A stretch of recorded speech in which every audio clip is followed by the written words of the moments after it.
दोस्तों इस वीडियो के अंदर हम जानने वाले हैं कि मदरबोर्ड में सॉकेट्स क्या होते हैं, फॉर्म फैक्टर्स क्या होते हैं, chipsets, memory slots, PCIe slots, ECC और लास्ट में वायरलेस नेटवर्क्स क्या होते हैं। तो सबसे पहले हम शुरू करेंगे सॉकेट से। सो फ्रेंड्स, कभी भी आप मदरबोर्ड को परचेस करने निकलो तो सॉकेट चूज करना one of the most important criteria होता है। जैसे कि इंटेल के लिए अलग सॉकेट होता है और AMD के लिए अलग सॉकेट होता है। अब सबसे पहले तो ये सॉकेट करता क्या है। दोस्तों ये जो सॉकेट है ये आपके मदरबोर्ड को और प्रोसेसर को कनेक्ट करने का काम करता है। विदाउट सॉकेट आपका प्रोसेसर और आपका मदरबोर्ड कनेक्ट नहीं हो पाएगा। तो सॉकेट एक बहुत ही इंपॉर्टेंट चीज है। अब दोस्तों सॉकेट के भी अलग अलग टाइप्स होते हैं, जैसे कि LGA, PGA और BGA। हम तीनों पे एक एक करके आते हैं। सबसे पहले लेते हैं LGA को। दोस्तों LGA जो टेक्नोलॉजी है वो इंटेल यूज करता है। इसमें होता क्या है, सबसे पहले तो इसका फुल फॉर्म है लैंड ग्रिड एरे। बट इसमें होता क्या है कि जब आपका इंटेल का प्रोसेसर मदरबोर्ड के ऊपर इंस्टॉल करने जाते हो तो उस टाइम पे मदरबोर्ड के ऊपर छोटी छोटी पिन्स होती है जो कि कनेक्ट करती है CPU को मदरबोर्ड से। बट AMD जो है उसके केस में AMD PGA को यूज करता है। इसका मतलब वो पिन ग्रिड एरे को यूज करता है। और उसमें ये होता है कि ये जो पिन मैंने आपको बताया जो इंटेल में मदरबोर्ड्स में होते हैं वही पिन AMD में CPUs के नीचे होते हैं। तो इन दोनों में ये डिफरेंस है। और फिर अगर मैं लास्ट में BGA की बात करूँ तो BGA में क्या होता है, इसका फुल फॉर्म है बॉल ग्रिड एरे। और BGA जो है वो लैपटॉप्स में या तो टैबलेट्स और मोबाइल फोन्स में प्रोसेसर को लगाने के लिए यूज किए जाते हैं। और ये होते हैं कुछ शोल्डरिंग के थ्रू से।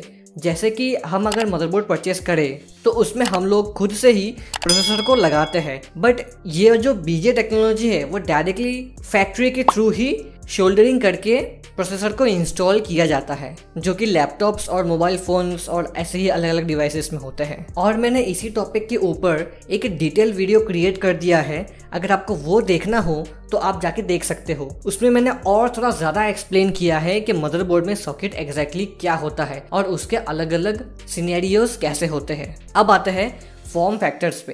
दोस्तों फॉर्म फैक्टर्स एक काफी इंटरेस्टिंग टॉपिक है मदरबोर्ड्स में। जैसे कि यहाँ पे आप देख सकते हो इतने सारे अलग अलग फॉर्म फैक्टर्स होते हैं किसी भी मदरबोर्ड के। बट इनमें से सबसे इम्पोर्टेंट जो है वो है EATX, ATX और माइक्रो ATX।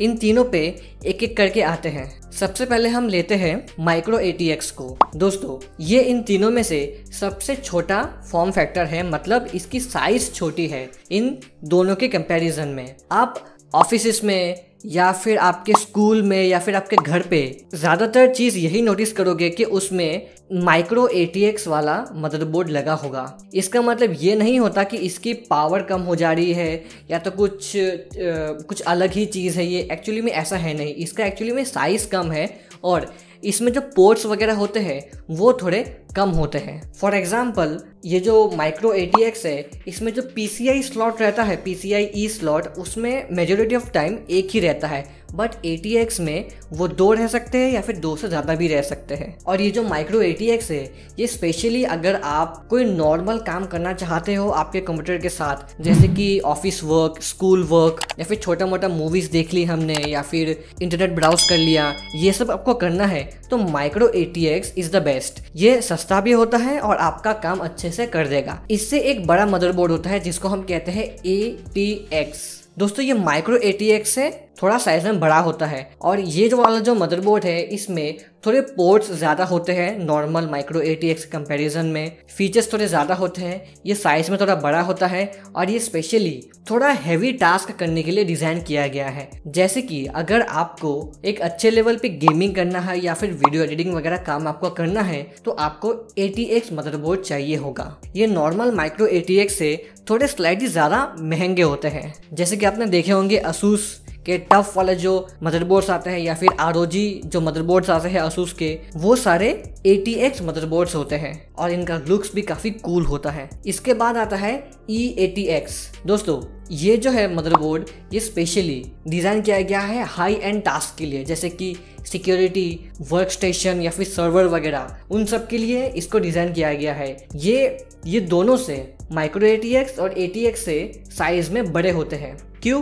क्योंकि इनमें बहुत सारे अलग अलग स्लॉट्स अवेलेबल होते हैं अलग अलग डिवाइसेस इंस्टॉल करने के लिए। जैसे कि इसमें मल्टीपल PCIe स्लॉट्स होंगे, मल्टीपल रैम के स्लॉट्स होंगे। मैंने अब तक ऐसा एक मदरबोर्ड इंटरनेट पर देखा था जिसमें एक ही मदरबोर्ड पे 16 रैम के स्लॉट्स अवेलेबल थे। इसका मतलब आप 16 रैम उसमें इंस्टॉल कर सकते हो, 16 स्टिक्स के रैम उसमें इंस्टॉल कर सकते हो। तो eATX एकदम हाई एंड काम के लिए बनाया गया है। सो आई होप आपको ये कॉन्सेप्ट जो फॉर्म फैक्टर का है ये समझ आ चुका है। इसके ऊपर भी आपको एक अलग वीडियो चाहिए तो वो भी अवेलेबल है, जाके चेकआउट कर सकते हो। अब आते हैं चिपसेट पे। दोस्तों चिपसेट भी एक काफी इंपॉर्टेंट कंपोनेंट है मदरबोर्ड में, क्योंकि इसी से डिफाइन होता है कि आपका मदरबोर्ड कितना पावरफुल है या तो कितनी ज्यादा चीजें वो सपोर्ट कर सकता है। अब सबसे पहले तो ये कि चिपसेट होता क्या है एक मदरबोर्ड में, वो क्यों इंपॉर्टेंट है। तो जैसे कि यहाँ पे आप एक इमेज देख सकते हो मदरबोर्ड का, ये वाला सेक्शन है ना, ये है चिपसेट। अब देखते हैं ये करता क्या है। दोस्तों मान लीजिए आपके पास एक पेन ड्राइव है और उस पेन ड्राइव में एक डेटा है और वो डेटा आपको कॉपी करना है हार्ड ड्राइव में। तो जब आप डेटा को कॉपी करोगे तो वो जो डेटा है वो चिपसेट के थ्रू ही होके मदरबोर्ड में जाएगा। वो ऐसे ही कहीं से भी नहीं चला जाता, वो चिपसेट के थ्रू ही होके जाता है। तो ये एक तरह का जंक्शन है, जैसे कि रेलवे स्टेशन में होता है। जितना भी डेटा है आपके पूरे सिस्टम में वो चिपसेट के थ्रू ही होके जाता है। फॉर एग्जाम्पल अगर आपके ग्राफिक्स कार्ड को कुछ डेटा चाहिए प्रोसेसिंग करने के लिए, तो वो कमांड देगा हार्ड ड्राइव को कि मुझे कुछ डेटा चाहिए। तो वो जो डेटा है वो चिपसेट के थ्रू ही होके जाएगा। ऐसे ही अगर आपके CPU को कोई डेटा चाहिए और वो कमांड किया उसने कि रैम से कि मुझे ये डेटा चाहिए, तो वो जो डेटा है वो भी चिपसेट के थ्रू ही होके जाएगा। सो आई होप आपको ये चीजें समझ आ रही है। मदरबोर्ड के ऊपर जितना भी डेटा का ट्रांसफर होता है तो उसमें चिपसेट का एक बहुत बड़ा रोल है कि चिपसेट के थ्रू ही डेटा को ट्रांसफर किया जाता है। इसीलिए चिपसेट के ऊपर भी हीट सिंक लगी होती है, क्योंकि अंदर एक चिप होती है और उसको बहुत सारा डेटा को प्रोसेस करता रहना पड़ता है। तो इसीलिए ऊपर एक हीट सिंक है ताकि वो ठंडा रहे। अब चिपसेट्स के भी काफी अलग अलग वर्जन्स अवेलेबल है मार्केट में। जैसे कि अगर मैं बात करूँ कि रिसेंटली अभी इंटेल का 12th जनरेशन का CPU अभी लेटेस्ट मार्केट में चल रहा है, तो उसकी भी अलग अलग चिपसेट्स है। जैसे कि B660, H610, H670 या फिर Z690। ये जितने भी अलग अलग चिपसेट्स हैं इन सबका काम थोड़ा थोड़ा अलग होता है। जैसे कि ये जो B वाले चिपसेट है ये डिजाइन किए गए हैं नॉर्मल छोटे मोटे काम करने के लिए, जैसे कि इंटरनेट ब्राउजिंग, मूवीज देखना या फिर छोटे मोटे प्रोजेक्ट पे काम कर लेना, उन सब के लिए B को यूज किया जाता है। H ये थोड़ा उससे हाई लेवल का है। और ये जो Z है ये डिजाइन किया गया है अगर आपको ओवरक्लॉकिंग करना हो, कोई हैवी एंड टास्क करना हो, आपको हाई FPS पे गेमिंग करना हो, आपको 4K वीडियो जैसा कुछ रेंडरिंग करना हो, तो उस चीज़ों के लिए ये Z690 को डिज़ाइन किया है। ऐसे ही AMD में जो अभी मार्केट में चल रहा है Zen 3 मतलब Ryzen 5000 की जो सीरीज चल रही है उसमें A520, B550, X570 ये वाले चिपसेट मार्केट में चल रहे हैं। और ये जो A वाला सीरीज जो आप यहाँ पे देख सकते हो A520, ये नॉर्मल छोटे मोटे काम करने के लिए आप यूज कर सकते हो। फिर उसके बाद ये जो B500 है ये थोड़ा मिड सेगमेंट, उसमें आप इसको यूज़ कर सकते हो कि आपको नॉर्मल गेमिंग या फिर नॉर्मल लेवल की वीडियो एडिटिंग करनी हो तो उसमें आप इसको यूज़ कर सकते हो। फिर उसके बाद ये जो X570 है ये हाई एंड काम के लिए है, जैसे कि हाई FPS पे गेमिंग या फिर हाई लेवल पे वीडियो वगैरह एडिटिंग करना, उन सब के लिए इसको यूज़ किया जाता है। तो ये था कॉन्सेप्ट चिपसेट का। अब आता है मेमोरी स्लॉट्स पे, यानी कि रैम स्लॉट्स। दोस्तों अगर आप मदरबोर्ड परचेस कर रहे हो तो उस टाइम पे मेमोरी स्लॉट्स इंपॉर्टेंट होता है डिसाइड करना कि कौन सा आपको लेना है। फॉर एग्जाम्पल अगर मैं मेमोरी टाइप्स की बात करूँ तो वहाँ पे तो अभी मार्केट में 4 अलग अलग तरह के मेमोरी टाइप्स अवेलेबल है, जो है DDR2, DDR3, DDR4 और DDR5। इसमें से DDR2 और DDR3 तो बहुत ही पुराने हो चुके हैं, बट अभी आपको करंटली मार्केट में ज़्यादातर DDR4 देखने को मिलेंगे, बट अभी लेटेस्ट चल रहा है DDR5। तो अगर आप एक बजट पीसी सोच रहे हो, मुझे एक बजट पीसी बनाना है, तो DDR4 will be the great option. But अगर आप फ्यूचर प्रूफिंग करना चाहते हो कि भाई फ्यूचर में मेरे को और भी चीज़ें अपग्रेड करनी है, नई नई चीज़ों का एक्सेस चाहिए, तो मैं सजेस्ट करूँगा कि आप जो मदरबोर्ड लो उसमें DDR5 का सपोर्ट हो तो ज़्यादा अच्छा रहेगा, क्योंकि अभी तक DDR5 जो है वो मार्केट में अच्छी तरह से नहीं आया है। हालांकि आ चुका है, कुछ साल भर हो चुका है DDR5 को आए हुए, पर फिर भी DDR5 के जो रैम है वो नॉर्मल DDR4 के मुकाबले डबल एक्सपेंसिव है। फॉर एग्जाम्पल, अगर कोई DDR4 का रैम 2500 रुपीज़ का है, तो जो DDR5 का रैम होगा वो 5000 रुपीज़ का होगा। तो आपको सोच लेना है कि आपको किसकी तरफ जाना है। फिर उसके बाद आता है मैक्स मेमोरी सपोर्ट पे। सो दोस्तों, जितनी भी मदरबोर्ड्स है उनमें एक कैपेसिटी रहती है मेमोरी सपोर्ट की। जैसे कि आपने कोई भी मदरबोर्ड ले लिया तो आप ये उम्मीद नहीं रख सकते कि आप जितना चाहो उतना उसमें रैम इंस्टॉल कर दोगे, ऐसा नहीं होता। एक सर्टेन अमाउंट की कैपेसिटी होती है। फॉर एग्जांपल, जो आप ये वाला मदरबोर्ड देख रहे हो इसमें 128 GB तक की कैपेसिटी है, और फिर आप जो ये वाला मदरबोर्ड देख रहे हो उसमें 64 GB तक की कैपेसिटी है। मतलब मैक्सिमम आप 64 GB तक का ही रैम इसमें इंस्टॉल कर सकते हो। और ऐसा है कि आपको फ्यूचर में और भी ज़्यादा रैम चाहिए इंस्टॉल करने के लिए, तो आपको 128 वाला या फिर उससे भी ज़्यादा वाला मदरबोर्ड परचेस करना होगा। फिर उसके बाद है मेमोरी स्लॉट्स। दोस्तों, मेमोरी स्लॉट्स भी काइंड ऑफ इम्पॉर्टेंट है कि अगर आप DDR4 रैम इंस्टॉल करना चाहते हो, वो भी माइक्रो ATX मदरबोर्ड्स में, तो उसमें ज़्यादातर 2 ही स्लॉट मिलेंगे रैम की स्टिक को इंस्टॉल करने के लिए, बट किसी किसी में 4 भी होते हैं। तो ऐसे ही अगर आपको ज़्यादा मेमोरी स्लॉट्स चाहिए तो आपको EATX या फिर ATX की तरफ जाना होगा। ATX में हालांकि ज़्यादातर मदरबोर्ड्स में 4 स्लॉट्स ही अवेलेबल होते हैं रैम इंस्टॉल करने के लिए। तो इसी हिसाब से आपको देख लेना है कि आपको कितने स्लॉट्स चाहिए रैम को इंस्टॉल करने के लिए। फिर इसके बाद आता है PCIe स्लॉट्स पे।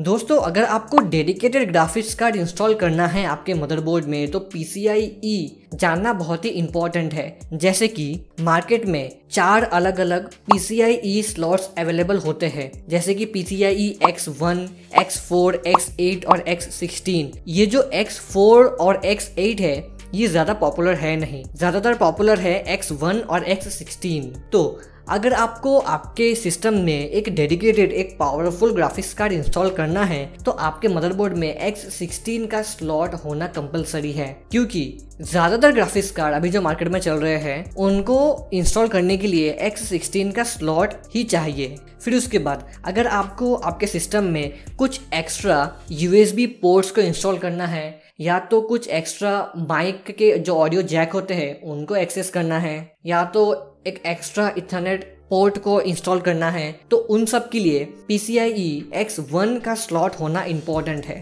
जो कुछ साउंड इंजीनियर्स या फिर जो वीडियोग्राफर्स होते हैं उनको ऐसी चीज़ों का एक्सेस चाहिए होता है। और ये जो X1 स्लॉट है ये कुछ ऐसे दिखते हैं और इनके ऊपर कुछ इस तरीके के अलग अलग डिवाइसेस को इंस्टॉल किया जाता है। ठीक है, अब है नेक्स्ट टॉपिक जो है ECC।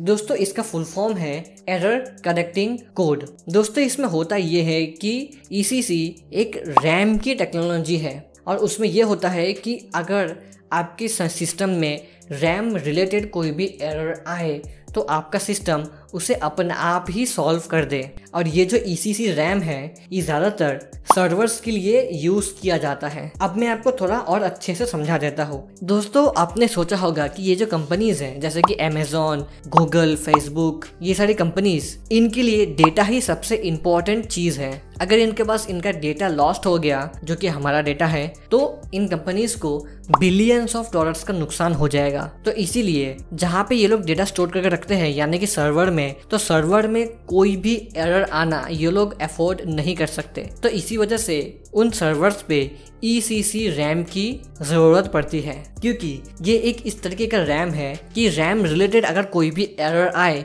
तो ये जो रैम है ECC वो अपने आप ही उसे सॉल्व कर देगा। अब एरर से मैं बताऊँ, जैसे कि अगर कोई कॉस्मिक रे का एरर आए, जैसे कि अगर बाहर से कॉस्मिक रेडिएशन आती है हमारे अर्थ में, तो उसकी वजह से भी डेटा फ्लक्चुएशन होते हैं। ये एक अलग टॉपिक है, इस पर हम कभी बाद में बात करेंगे। फिर उसके बाद अगर कोई डेटा का कोई एरर आ जाए या तो कोई इलेक्ट्रिक फ्लक्चुएशन आ जाए, तो उस केस में डेटा लॉस्ट हो सकता है। तो वही चीज़ ये ECC रैम जो है वो हैंडल कर लेता है। अब मेन बात ये है कि आप लोग आपके घर पे ECC रैम को यूज़ कर सकते हो कि नहीं। एक्चुअली आंसर है हाँ, यूज़ कर सकते हो, बट इसमें कुछ कंडीशंस हैं। जैसे कि ECC रैम नॉर्मल रैम के मुकाबले 2 to 3 टाइम्स ज़्यादा महंगी होती है, और ये जो रैम है ECC ये स्पेशली सर्वर्स के लिए ही डिज़ाइन की जाती है, हमारे नॉर्मल सिस्टम के लिए डिज़ाइन नहीं की जाती। बट हालांकि DDR5 जो अभी मार्केट में रिसेंटली आया है उसमें ECC का सपोर्ट है।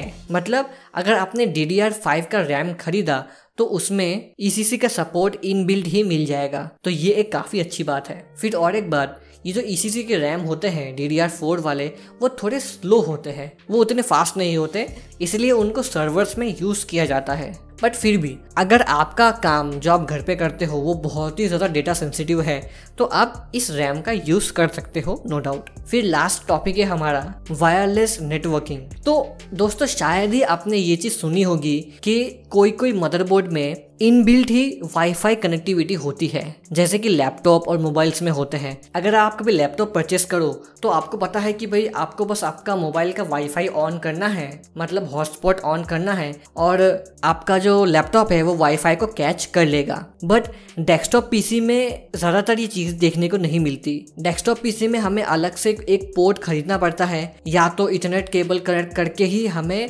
इंटरनेट कनेक्शन मिलता है। बट कोई मदरबोर्ड्स ऐसे होते हैं जहाँ पे इनबिल्ट वाईफाई का कनेक्टिविटी मिलती है। इसका मतलब अगर आपने वैसे मदरबोर्ड परचेस कर लिए जो थोड़े महंगे होते हैं, तो उसमें आपको इनबिल्ट वाईफाई कनेक्टिविटी मिल जाएगी, जिससे आप डायरेक्टली इंटरनेट के साथ कनेक्ट हो पाओगे, जैसे कि मोबाइल और लैपटॉप्स में होता है। तो अगर आपको ऐसी चीज़ें इंपॉर्टेंट लगती है तो आप ऐसा मदरबोर्ड भी परचेस कर सकते हो। सो फ्रेंड्स, मैंने आपको ऑलमोस्ट सारी चीज़ें समझा दी मदरबोर्ड के रिलेटेड, और इसके बाद अगर आपको कुछ डाउट हो तो आप कमेंट सेक्शन में पूछ सकते हो, हम डिस्कशन कर सकते हैं। और लास्ट में ही मैं ये बताना चाहूँगा कि मैंने इन सारे टॉपिक्स के रिलेटेड एक डेडिकेटेड वीडियो ऑलरेडी क्रिएट कर दिया है इस चैनल पे, आप जाके एक बार चेकआउट कर सकते हो अगर आपको डिटेल में और सारी इन्फॉर्मेशन चाहिए हो तो। सो फ्रेंड्स, मिलते हैं किसी अगले वीडियो में, तब तक के लिए गुड बाय।